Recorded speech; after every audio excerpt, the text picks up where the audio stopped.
¿Sabías que las infecciones son una de las causas más habituales de consultas médicas? Desde un simple resfriado hasta infecciones bien serias, cualquier persona y en cualquier momento puede presentar alguna infección.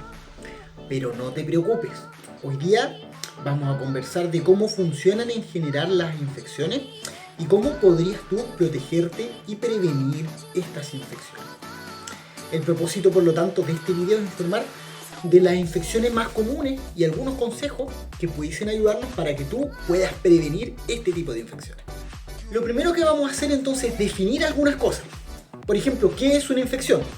Una infección es cuando hay una invasión y una multiplicación de microorganismos en el cuerpo que no deberían estar en el cuerpo y que causan una enfermedad, un problema. Y estos microorganismos pueden ser diferentes tipos de patógenos. Pueden ser bacterias, pueden ser virus, pueden ser parásitos, pueden ser hongos, ¿ya? Y pueden haber ejemplos para cada uno de ellos. Por ejemplo, el virus, lo más clásico son los virus respiratorios, los que generan resfríos o influenza o el mismo COVID, son todos esos virus. Infecciones bacterianas, hay varias infecciones bacterianas clásicas. Una de las clásicas podría ser la infección urinaria. Las infecciones urinarias son bacterias que ingresan por las vías urinarias donde no deberían estar estas bacterias, generando todos estos síntomas y molestias que pueden llegar hasta el riñón formando una pielonefritis. Hongos, ejemplo de hongos pudiesen ser los hongos en la piel, el pie de atleta, o lesiones en el fondo interdigitales, hongos a nivel inguinales. En el fondo hay varios lugares donde pueden haber lesiones cutáneas por hongo. Y parásito, un ejemplo parásito pudiesen ser los oxuros, los piduyes, ¿ya? El oxuro es un gusanito pequeño, blanco, que cuando una persona come alimentos contaminados puede quedar en la parte intestinal, y clásicamente uno veía a los niños que cuando tenían piduyes que les picaba harto la zona perianal porque es por donde pueden ir saliendo estos pequeños gusanitos, ¿ya? Por lo tanto ahí tenemos un ejemplo de parásitos, los parásitos intestinales. Y así hay varias infecciones. Muchas de las inflamaciones pueden ser causadas por causas virales, bacterianas, fúngicas o parasitarias. Y uno al principio no sabe exactamente qué es, y por eso muchas veces uno maneja por la probabilidad, lo más probable es que sea tal cosa, pero en muchas ocasiones es necesario completar un estudio para poder encontrar el agente exacto, el microorganismo exacto que está generando el problema. ¿Cómo se propagan las infecciones? Hay varias formas en que se pueden propagar.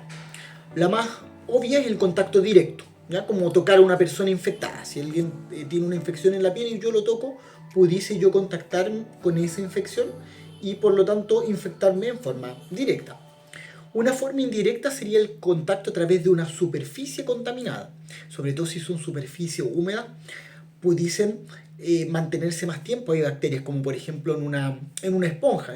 Cuando alguien se bañara y ocupara una esponja y tuviera una infección, las bacterias pudiesen vivir ahí más tiempo que en otras superficies. Y lo mismo pasa con los resfríos, tos, con influenza, con COVID, pueden sobrevivir algún tiempo en los ambientes y por lo tanto uno contaminarse en forma indirecta.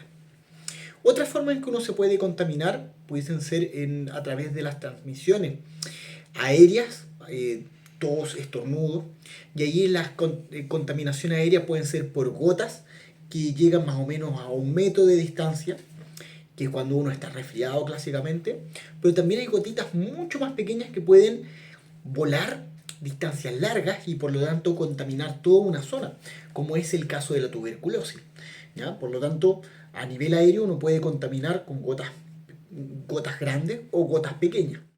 Existen otras formas otras vías de transmisión, como lo que uno llama vectores.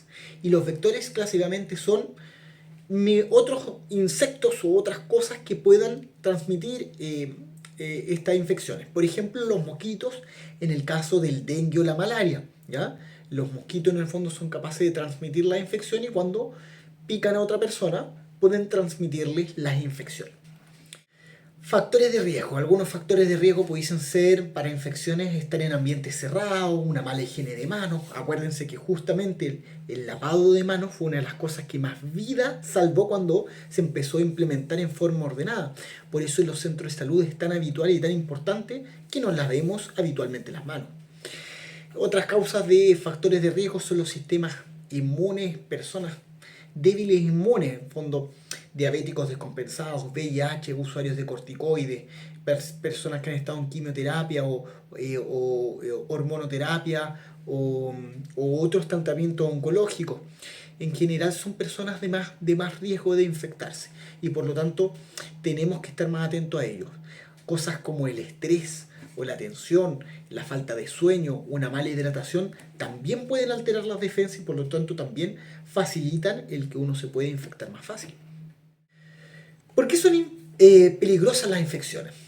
Mira, hay varias infecciones, de hecho hay síntomas muy leves hasta cuadros graves en neumonía, en sepsis, en meningitis, que al final comprometen toda nuestra vida y toda nuestra integridad. Y eso es porque las bacterias al ir multiplicándose pueden comprometer órganos principales y generar una inflamación en la cual el cuerpo no es capaz de responder adecuadamente, generando una sepsis y finalmente un shock séptico y finalmente la muerte si es que uno no es capaz de manejar adecuadamente una infección. Y clásicamente lo que más nos ayudó a que nosotros no tengamos problemas con las infecciones fue la llegada de los antibióticos.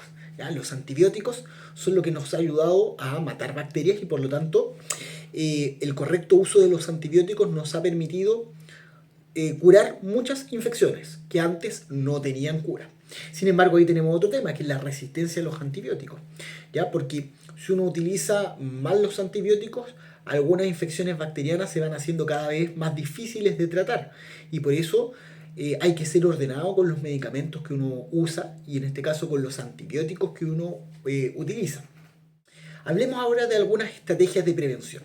Como mencionamos algunos factores de riesgo, a partir de ahí podemos sacar algunas estrategias de prevención, como la higiene personal, lavado de manos, hay que lavarse bien las manos siempre antes de comer, antes de cocinar, antes de hacer alguna actividad, después de ir al baño, para poder en fondo tener las manos bien.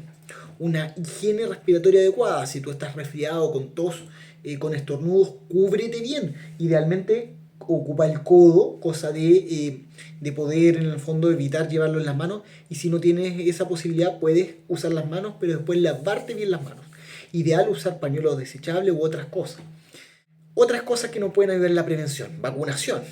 Importantísima, ha cambiado las vidas, sobre todo en relación a las infecciones virales, ¿ya? Porque la vacunación nos permitió enseñar al cuerpo a defenderse de una infección grave antes de que el cuerpo la tenga y por lo tanto permitió al cuerpo humano y a las personas que nos hemos vacunado aprender a defendernos de influenza, de neumonía, de tuberculosis, de un montón de infecciones que antes causaban estragos, como el mismo polio, que ahora ni siquiera lo vemos, gracias al buen uso de las vacunas. Otras cosas que nos ayudan a prevenir infecciones son una buena alimentación y en general un estilo de vida saludable. Si tú tienes una dieta balanceada, si tú comes frutas, verduras, carnes, proteínas en el fondo, tu cuerpo va a estar más preparado para enfrentar una infección. Si te ejercitas adecuadamente, eso también te ayuda a prevenir infecciones. Y lo otro que yo siempre les menciono que es el sueño adecuado. Ideal dormir 7-8 horas todos los días bien, con una buena higiene del sueño que permita una buena recuperación para de esa forma poder mejorar tu defensa. Otras recomendaciones para prevenir pueden ser evitar el contacto con personas que estén enfermas, especialmente si tú sabes que tienen una infección que tú puedas prevenir, ya sea usando mascarilla o evitando tocarlo. Otra forma de prevenir el manejo de alimentos. Preocúpate de consumir alimentos que estén bien cocidos, bien cocinados en el fondo, y evita la contaminación cruzada, o sea, los alimentos cocidos en una zona, los alimentos crudos en otra zona, mantener siempre las áreas limpias y separadas de la área sucia, cosa que tú puedas manejar bien lo que estás preparando o cocinando. En algunas situaciones uno puede hacer prevención de infecciones con uso de antibióticos y uno deja profilaxis antibiótica y probablemente esas sean las formas principales de prevenir infecciones. El tema del cigarro, también lo podríamos mencionar. El cigarro también aumenta infecciones, sobre todo respiratorias. Por lo tanto, evitar fumar. ¿Qué hacemos en el fondo si sospechamos de alguna infección? Si tú crees que tienes alguna infección, lo importante es que busques ayuda. O sea, si estás con fiebre, un dolor importante, muscular, con mialgias, con sudoración, es importante que puedas pedir hora a algún profesional para que te puedan evaluar y ayudarte a estar mejor. De antemano contarte que siempre ayuda una buena hidratación, el reposo, y uno pudiese usar quizás fármacos básicos para poder aliviar síntomas, como usar paracetamol al principio si tú ya lo has usado previo y si no te sientes con mayor malestar. Sin embargo, si la fiebre es persistente, si tienes compromiso o alteración de conciencia, si te cuesta respirar, si tienes una diarrea que es muy intensa, vómitos que no te permiten ingerir medicamentos, si tienes algún síntoma más marcado como pérdida de movilidad, pérdida de fuerza, que te despierte en la noche, cosas que en el fondo no esperamos que ocurran, que son más severas, son motivos, sí o sí, de ir a una urgencia. Por lo tanto, vamos a recapitular y mencionar los puntos más importantes. Importante entonces que tú sepas que existen infecciones que son diferentes, de diferentes tipos, que pueden dar en diferentes zonas y que tú puedes prevenir. Y es importante que tú puedas tomar todas las medidas necesarias para cuidarte a ti y cuidar a tus seres amados y de esta forma prevenir infecciones. Por lo tanto, recuerda que la mejor medicina es la prevención. Cuida de ti, cuida de tus seres amados y con hábitos simples, con consejos generales, tú puedes hacer cambios importantes en tu vida y la vida de tu familia. ¿Ya? Nos vemos entonces en un próximo video. Que les vaya muy bien.